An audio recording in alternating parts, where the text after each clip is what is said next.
So hello guys and welcome back for quick break because our two players are ready to go. Nuks and XtinC fixing their rigs, fixing up whatever they needed to do, and we just let them be. So no double DQ, no single DQ. Both of these players were in the time limits anyway, and it was just unfortunate how the Venn diagram of things really went on. So we were just like, okay, instead of really calling it here, we're just gonna go for the semifinals first, and that was a very exciting semifinal match. Now the winner of this upcoming lower bracket round number 3 will be moving on to face off Mr. New Meta himself, Bayagster, and I can't wait to see more Mothership Stalker from him.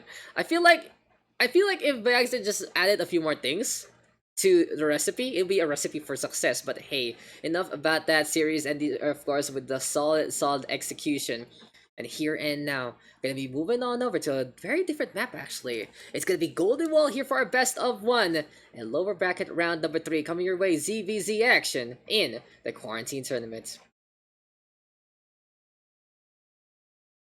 So welcome ladies and gentlemen to the lower bracket round number 3, and here we are on Golden Wall LE. Very surprised to actually see this map into play, and it's very interesting to see that they are going to be looking to whip things out along the way. But here and now into our game, we are going to have the blue Zerg of Nuks on the western side of Golden Wall, and his opponents here on the eastern side of Golden Wall. It really is a wall that is well traveled. It really is a wall that gets on all the way to the other side of the map. It's our Golden Zerg himself. It's XtinC. Now Nuks and XtinC on the lower bracket right now in this best of 1. As we said before, winner gonna be moving over to face against Bayagster in the best of 3 in the lower bracket finals. Winners of that's gonna be facing off against Ender in the grand finals in a best of 5. We will do no winner bracket advantage, as we will stay on a BO5 system. Usually get winner bracket for BO7 and the like, and we don't want that. We want to see if they can get actually through all in all.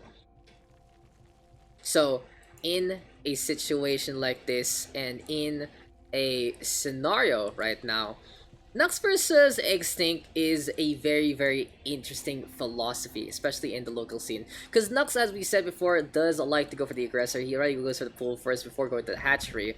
And XtinC is gonna get caught napping, isn't he? He likes to play his own style. He likes to play in a way that he's very familiar with, but when he gets pressured accordingly, I haven't really seen XtinC answer back in the best ways.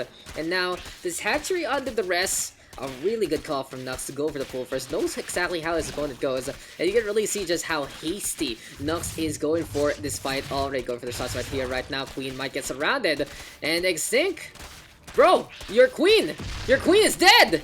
XtinC now gonna be in such a bad spot, and will this be a 2-minute victory here for Nuks? XtinC is forced to go for very early Zerglings. Good thing though, this mineral line is not under the rest, but Nuks is out for blood, and he knows he can take down his hatchery for anything else. Going for the shots right here, right now, and it is gonna be XtinC trying to stall for time. Metabolic boost though will go online soon here for XtinC, and that will be a big game changer to go for the surround play. Still though, the Lings fighting one another. The numbers in favor of Nuks right now. Good poke right there, but XtinC might have to realize the situation, might have to give up this hatchery, but here comes the meta boost. Going for the chase down. Nuks knows there's no way to get the kiting done, and the yellow Zerg will reign supreme.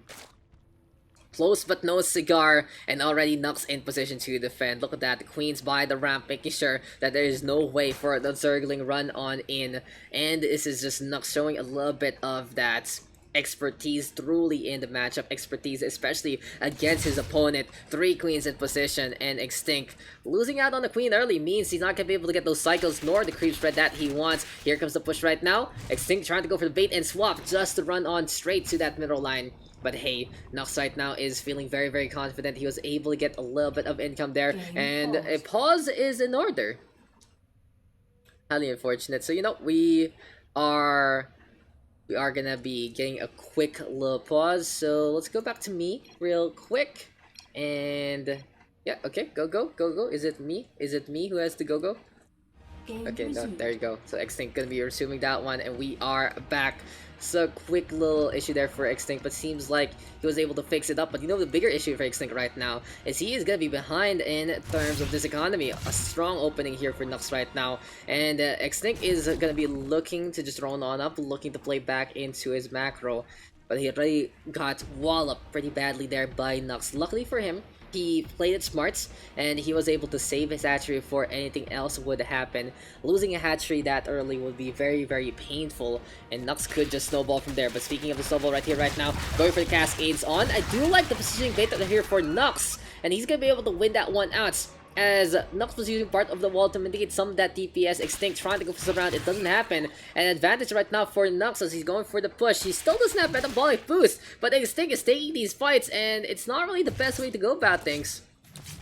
No meta boost whatsoever here for Nux. He's only recently gotten the gas that he needs for it in the first place, and he's still not gonna go for it actually. It's very, very interesting to see late metabolic boost here for our Zerg player, but Nux feeling like he's not gonna need it anytime soon. Instead, 1, 2, and 3 Evo Chambers are in position. Queens are there to also wedge the gap along the way. There's a Spine Crawler. We go for cancel, and it's the Roach Warren instead. Might have been a mistake there, but we do see our Zerg wall. And it's pretty much a standard here. You want to get your armored units ready to go. You want to get those Evo Chambers as they're quite tanky for only 75 minerals.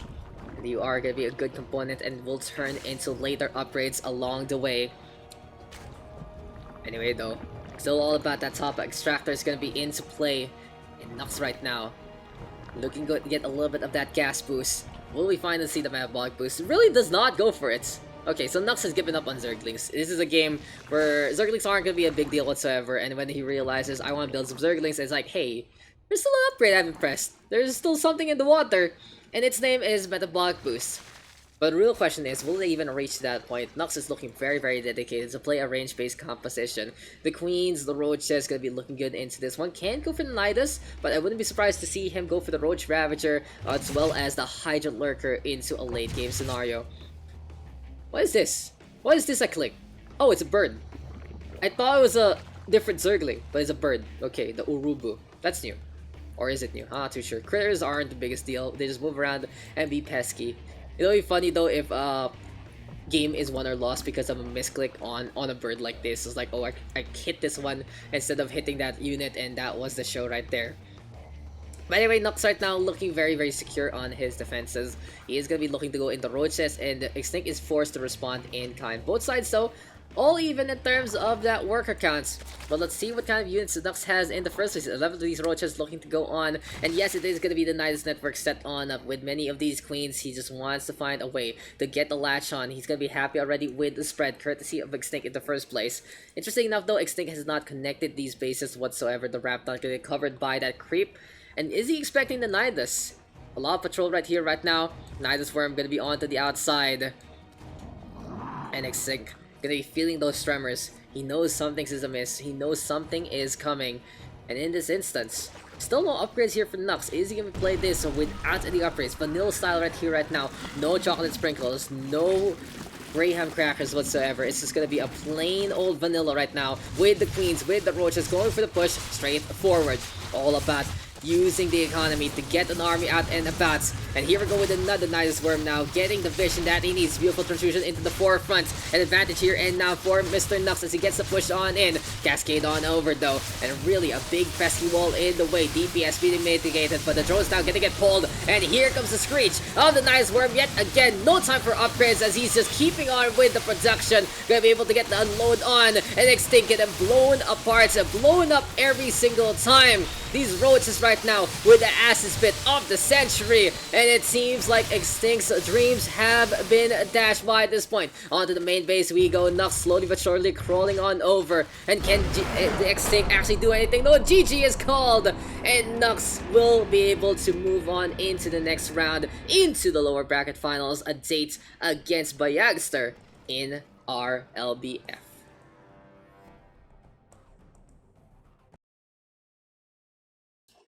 Who needs upgrades, guys, when you can get the damage? It's been a solid way to go about things, and hey, you know, it was a very very entertaining match. Nux showing his aggression, showing his playstyle, and honestly, the fangs of Nux have to be the sharpest in the scene. It was a impressive effort there, and XtinC just getting caught out. He's getting caught out in the first place. Still not respecting his opponents, and you know, in those instances, you just have to make sure that you just have to make sure that your opponent is ready to go. His opponent is scouted out, especially if you're seeing them on stream or something like that. And that queen, the queen, I think the queen. I think I like that these two guys are actually talking about the queen. He showed the queen early, and it just happened. Was that the pool first? But it was a hatchery first, right? But he went for the queen first rather than the zerglings. I think that's how it went at the very start of the game. But you guys can correct me because it was pretty much a blur. It was pretty much a blur right there. No, BO3 finals. LB finals, not the sir. LB finals, not the sir. This is we're actually at the end of the lower bracket, and this is the BO3. I'm just checking our rule set real quick, guys, before we move on out and take a little break. But yeah, it was a very surprising thing to have XtinC have that queen in the first place. But it also gets surrounded, unfortunately, since off creep very difficult in the first place. In the meantime, they're going into Nidus, just so potent. And that is a comp that Nux really likes to rely on. But Golden Ball gonna go in his favor, and we are gonna be going into our next game in just a bit. So we'll be right back, ladies and gentlemen, with StarCraft PH Quarantine Tournament number 2. Lower bracket finals gonna be coming your way very soon.